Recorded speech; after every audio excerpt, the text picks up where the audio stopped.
Hi అండి, నమస్తే. Welcome to Meha smart kitchen. ఈరోజు మనము రాగి పిండితో 2 రకాల రాగి జావ రెసిపీస్ తెలుసుకోబోతున్నాము.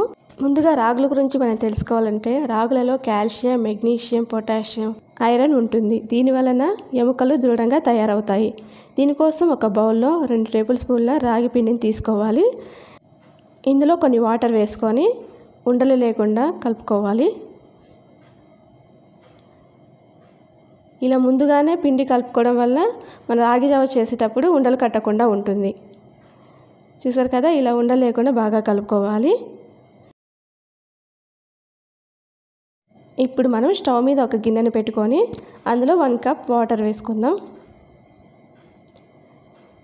ఈ వాటర్ కొంచెం బాయిల్ అయ్యే వరకు వాటర్ని మరగనిచ్చుకోవాలి. ఇలా కొంచెం వాటర్ మరిగిన తర్వాత మనం ముందుగా కలిపి పెట్టుకున్న రాగి పిండి ఉంది కదా, దానిని వేసుకొని ఒకసారి కలుపుకోవాలి. ఉండలు లేకుండా కలుపుకోవాలి. ఇందులోనే మనం టేస్ట్కి తగినంత షుగర్ వేసుకోవాలి.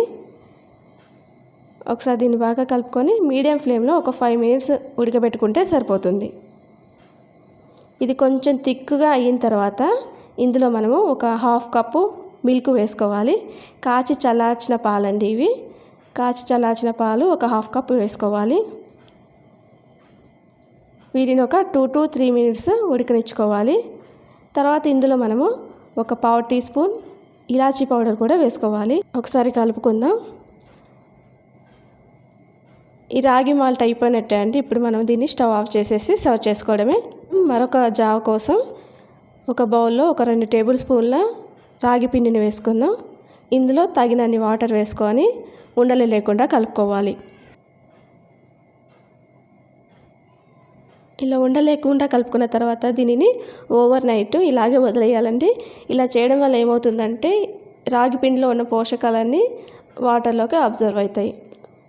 ఇప్పుడు నెక్స్ట్ డే మార్నింగ్ అండి, చూడండి, ఈ వాటరు రాగి పిండిలో ఉన్న పోషకాలన్నీ అబ్జర్వ్ చేసుకొని చాలా హెల్తీగా తయారవుతాయి. ఇలా చేయడం వల్ల మన బాడీకి కావలసిన పోషకాలన్నీ సమతుల్యంగా అందుతాయి.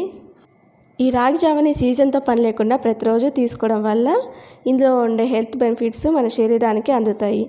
ఇప్పుడు మనం స్టవ్ మీద కడాయి పెట్టి అందులో మనం 1 కప్పు వాటర్ వేసుకోవాలి. వాటర్ బాగా మసిలిన తర్వాత అందులో మనము ముందుగా కలిపి ఉంచుకున్న రాగి పిండి పోసుకోవాలి. ఒకసారి ఉండలు లేకుండా కలుపుకోవాలి. బాగా చిక్కపడే వరకు కలుపుకుంటూ ఉండాలి. ఇందులోనే టేస్ట్కి తగినంత సాల్ట్ వేసుకోవాలి. ఇలా బాగా మసిలి చిక్కబడ్డాక ఇప్పుడు మనం స్టవ్ ఆఫ్ చేసేద్దామండి. స్టవ్ ఆఫ్ చేసి దీన్ని చల్లారనివ్వాలి. ఇలా పూర్తిగా చల్లారిన తర్వాత ఇందులో మనము ఒక 1/2 కప్ మజ్జిగ వేసుకోవాలి. ఇలా మజ్జిగ వేసుకొని తీసుకోవడం వలన అరుగుదల బాగా ఉంటుంది. అలాగే మన బాడీకి బాగా అబ్జర్వ్ అవుతుంది. చూసారు కదా అండి, ఇప్పుడు 2 రాగి జావ కూడా రెడీ అయిపోయింది. దీన్ని ఇప్పుడు సర్వ్ చేసుకుందాం. చూసారు కదా, 2 రకాల జావలను మనం ఈరోజు ప్రిపేర్ చేసుకున్నాము.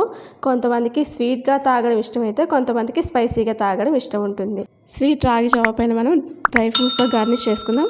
అలాగే స్పైసీ రాగి జావ పైన మనము కొంచెం ఆనియన్స్, అలాగే ఒక పచ్చిమిర్చి, కొంచెం కొత్తిమీరతో గార్నిష్ చేసుకుంటే చాలా టేస్టీగా ఉంటుంది.